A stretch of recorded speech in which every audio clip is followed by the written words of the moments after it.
It's always nice to be with you here on this monologue of Bravo Iwan on Bravos Radio Indonesia with me, Ahmad Sudirwan. In today's edition, I'm going to ask you to take a closer look and get all the latest updates on the Indonesian political development. We know that the Indonesia's General Elections Commission, or KPU, has already opened the registration for political parties who entered the political arena, which is the general elections that has been decided to be held in February 2024, to be exact, on the 24th of February 2024. So the first phase of the general elections that the Indonesian's General Elections Commission, or KPU, has decided is this first phase, which is the registrations for all political parties to again register themselves at the KPU office in Jakarta. So the registration date starts on August the 1st, 2022. It happened to be on Monday and the first day of August 2022.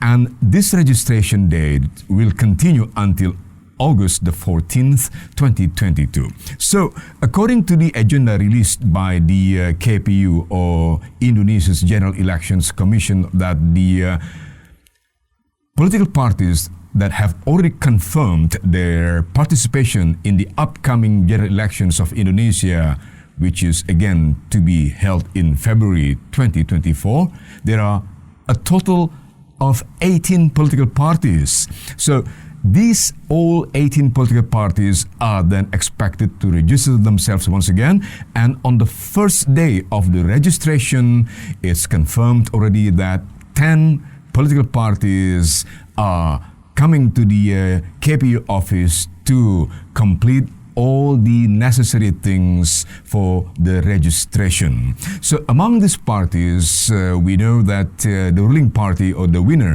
of the last general elections, which is the PDIP, or the Indonesian Democratic Party for Struggle, or PDIP, or in Indonesian it's called Partai Demokrasi Indonesia Perjuangan, PDIP, Partai Demokrasi Indonesia Perjuangan, PDIP, is among the 10 political parties that are registering themselves at the KPU on the very first day of the registration. So the other 8 political parties are expected to complete this registration process by the last day of the registration, of course, which is the 14th of August. Now, what is going to happen after the registration? According to the Indonesian law and all the regulations that have been agreed upon by the government, by the KPU, or the General Elections Commission, and the House of Representatives of Indonesia, or DPR, that all these participating political parties will have to adhere to all these agendas already set up by KPU. First, of course, the registration, official registration already made, and then it will be followed by, of course, verification process. First will be the administrative verification, and then to be followed by factual verification, all to be conducted by KPU, or once again, the General Elections Commission. We know that all these are expected to complete by the end of the year, and then entering 2023, there will be the next phase or stage of the whole process towards the general elections that is already set by the KPU and the government, plus the Indonesian Parliament, to be held once again in February 2024. To be exact, the general elections date for Indonesia will be on the 14th of February 2024. Now, what will happen then after all this registration and then all the verification process? Yes, of course, before the public, all these political parties will appear as they are, well, doing business as usual. I mean, there will be no, very demonstrative maneuver as to how they will conduct themselves 2 years before the election, or actually less than 2 years before the election itself. But of course, behind the scenes, there have been lots of maneuvers already made by most political parties. We know that coalition is a key word today in the Indonesian political scene. Coalition between political parties or among political parties.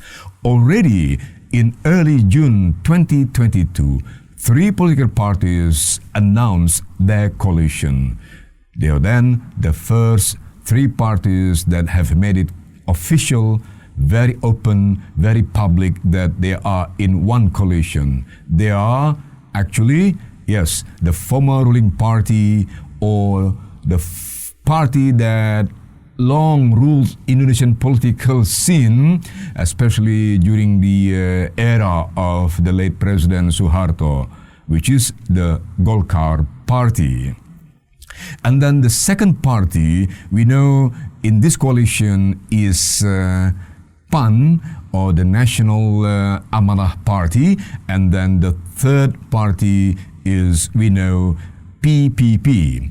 Now, what is very interesting is the fact that chairman of these respective parties, so chairman of Golkar, the chairman of PAN party, and the chairman of PPP party, they are all now ministers in the present cabinet of President Joko Widodo. We know that Golkar's chairman Erlangga Hartarto is the economic coordinating minister, and then the PAN chairman Zulkifli Hasan is currently the trade minister, whereas the PPP chairman Suharto Monoarfa is currently the Minister for National Development Plan, or PPN Bappenas. So, the 3 chairmen of these 3 parties in the first coalition in the Indonesian political,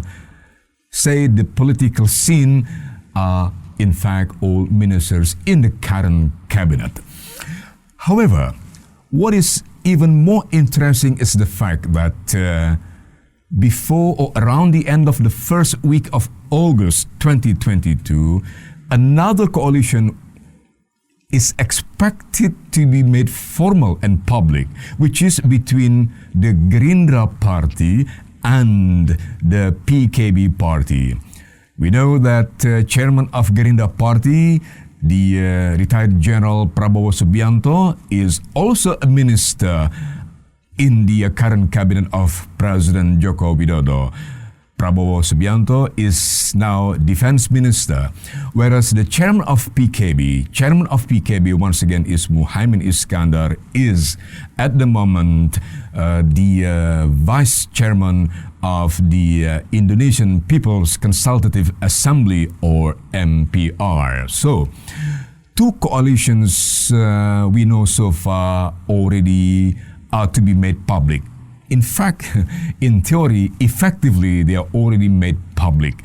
Now, what about other possible coalition? There have been talks going around already for the past, over the past 6 months to almost the past 1 year, that another 3 parties that are all already having seats at the Indonesian Parliament or the House of Representatives, that these 3 parties, they are respectively the Nasdem party, and then the so-called the PKS party, and then the Democrat party, are all expected also to form a coalition. So these three coalitions, of course, with the assumption that the Democrat Party and then the PKS Party plus Nasdem Party will eventually form another coalition, then there will be a three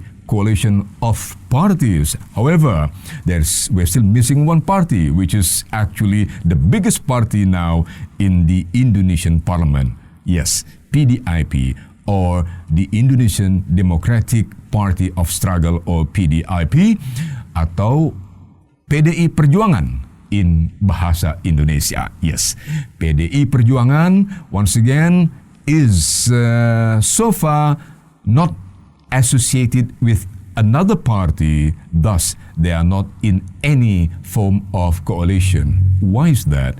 We know that the Indonesian system rules that a party that holds at least 20% of the number of seats at the parliament, like in this case, of course, PDIP party, can actually go later without having to form a coalition. Yes, your question is right. Why is it necessary to form a coalition?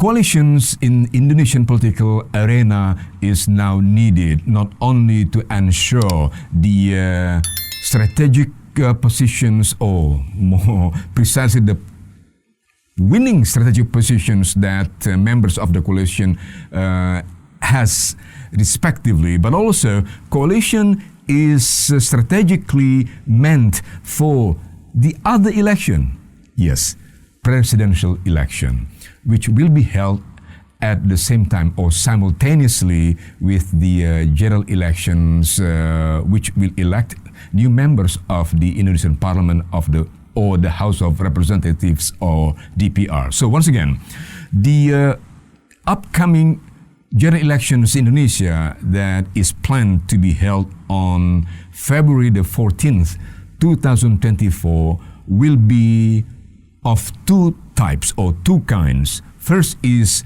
election for new parliament members or new members of DPR or the House of Representatives.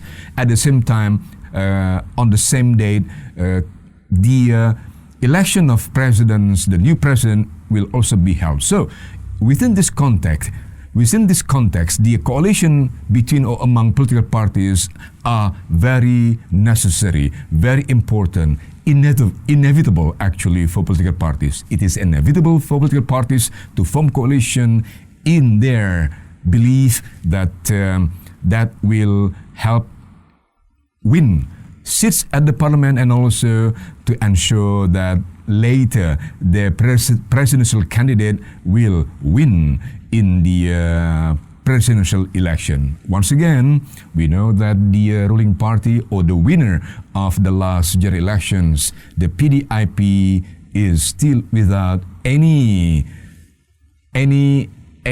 relations or any communications even with any political party to form a coalition thus far. So it is because, once again, PDIP has the right or is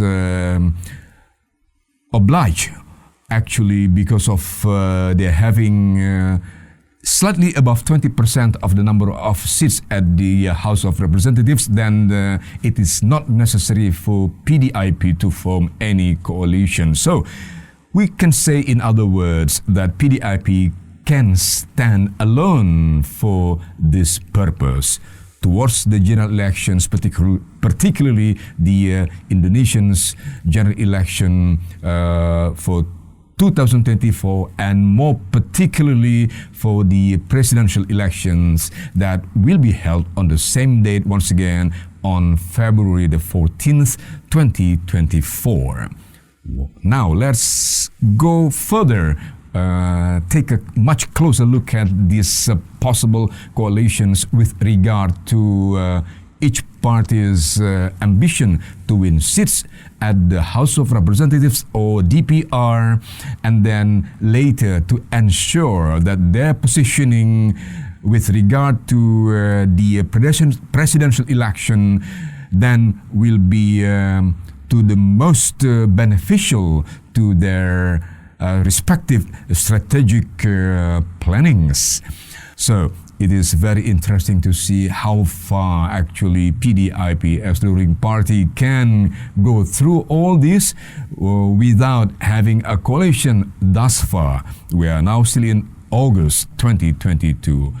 Even if actually things are still possible to happen or that changes can still take place until then, we know that intensive communications will need to be further developed among all members or between members of coalition of political parties in the run-up to the elections.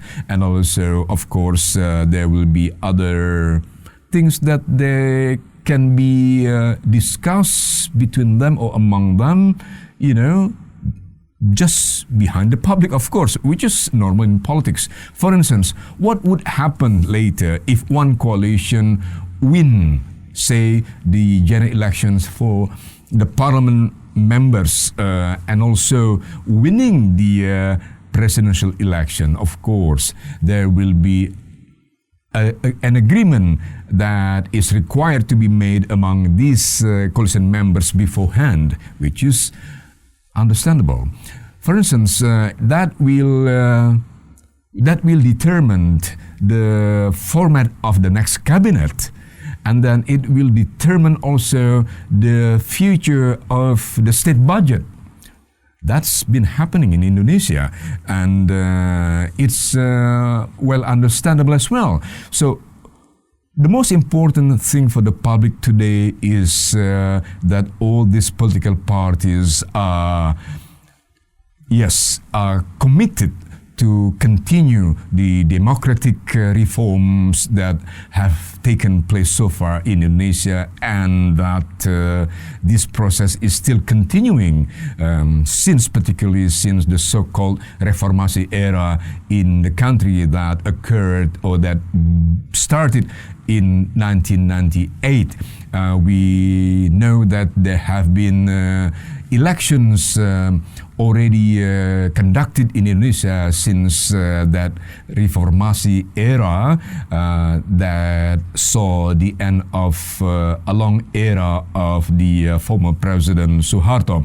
So the election of 1999 was the first after the reformasi era, and then we knew that Indonesia also held the next general election in 2004, and then be followed by the next election in 2009, and then the election after that was held in 2014, and the latest election was held in 2019, which once again resulted in PDIP as the winner of the election, with PDIP possessing the most number of parliamentary seats at the DPR, and then the other parties, as we can see now in the table, following PDIP as the largest party at the Indonesian parliament is next Golkar. We know that PDIP has 128 seats at the parliament or DPR. Next, Golkar party has 85 seats, followed by Gerindra party with 78 seats. Next, Nasdem party with 59 seats. Then PKB party 58 seats, followed by Democrat party 54 seats.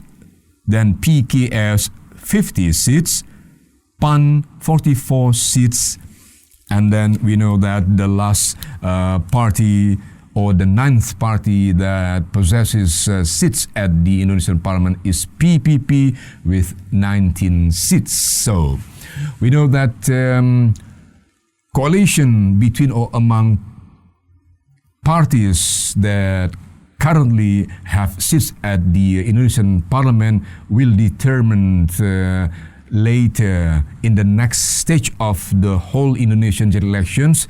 At the next stage, for the registration of the presidential candidates.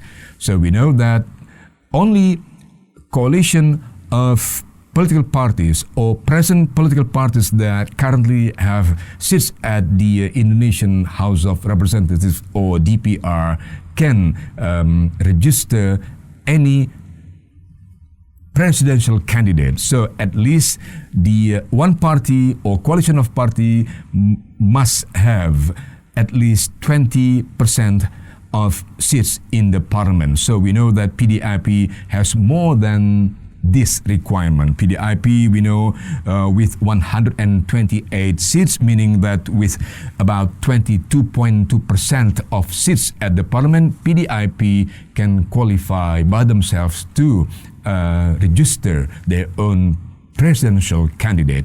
The others need to have coalition. That's why in this context, once again, we know that the coalition of, for instance, the so-called KIB or the coalition of Golkar Party with PAN Party and PPP Party can be seen from this point of view that they need to form this coalition for them to meet the requirements. Also, we know that the new coalition formed in early August 2022 between Gerindra Party and PKB Party will also meet the requirement of a total of 20% of the number of DPR seats. So then we will only need to know, yes, very soon, how and where PDIP actually go to form the coalition if they do need to do so, if they think they do need to do so. If they don't want to do so, then they are already all right. So that's the Indonesian, let's say the Indonesian elections law determines as far as the general elections and all the requirements are concerned. So once again, we have already entered the first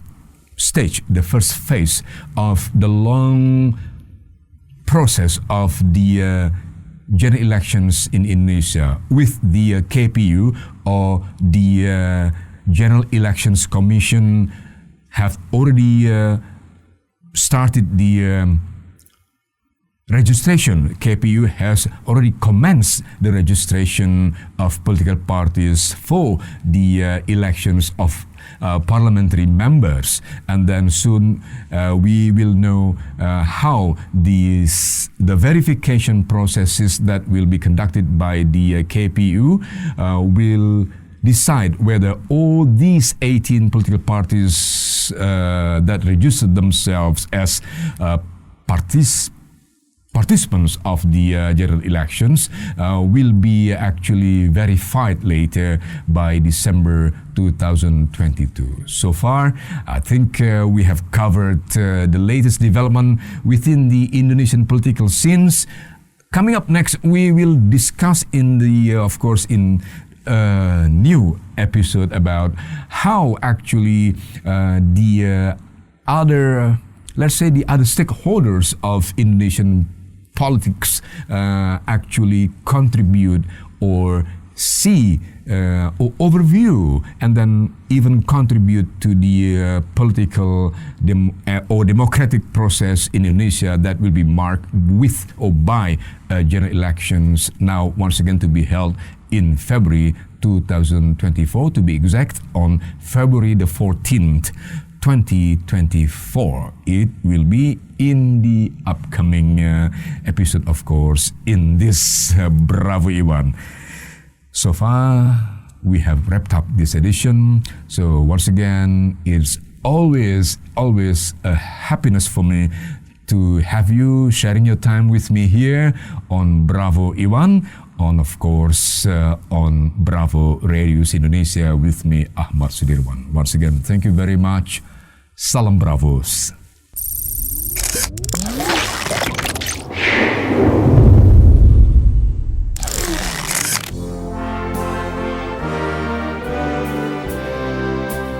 Terima kasih, Anda masih terus mendengarkan Bravos Radio dari Batu Ampar 1 nomor 6, Kramat Jati, Jakarta Timur. Bravos, Bravos, your digital radio station.